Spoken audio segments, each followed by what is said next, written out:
എല്ലാരും മക്കളെയൊക്കെ സ്കൂളിൽ വിട്ട് ലഞ്ചൊക്കെ കൊടുത്തു വിട്ടാ സത്യം പറയല്ല ഇത് രാവിലെ എണീറ്റൊന്ന് ഉണ്ടാക്കുമ്പോൾ ആ ഒരു സന്തോഷമുണ്ട്.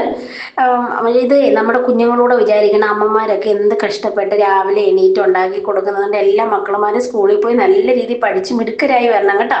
ഒരു ചീത്ത കൂട്ടുകെട്ടിലും പോകരുത്. അപ്പം മോക്ക് ഞാൻ ചോറും വെച്ച് അതിൻ്റെ പുറത്ത് തന്നെ പയറ് തോരനും വെച്ച് കൊഞ്ച് ചമ്മന്തിയെ പയറ് തോരൻ്റെ പാത്രം കരിഞ്ഞിരിക്കുന്നത് ഞാൻ വിറകടുപ്പിലാണ് വെക്കുന്നത്, അതുകൊണ്ടാണ് കേട്ടോ.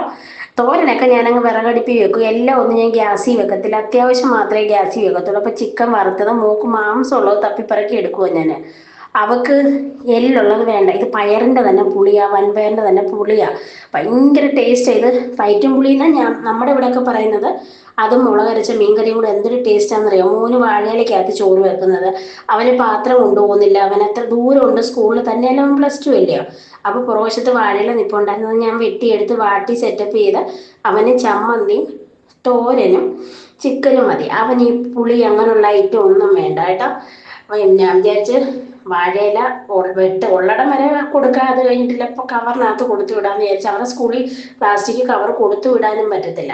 വാഴയിലക്കകത്ത് കൊടുത്തു വിടുമ്പോൾ ഒരു പ്രത്യേക ടേസ്റ്റിൽ തന്നെ വെച്ച് തോനെ ഞാൻ കൊടുത്തു വിടും കേട്ടോ. ഏതെങ്കിലും കുഞ്ഞുങ്ങൾ ചോറ് കൊണ്ടുവരാതെ വരുവാണെങ്കിൽ അവരെല്ലാം കൂടെ തട്ടിയിട്ട് കഴിച്ചോളൂ. അപ്പം ഞാൻ അടുത്ത വീഡിയോ കാണാം. Tata bye bye, see U.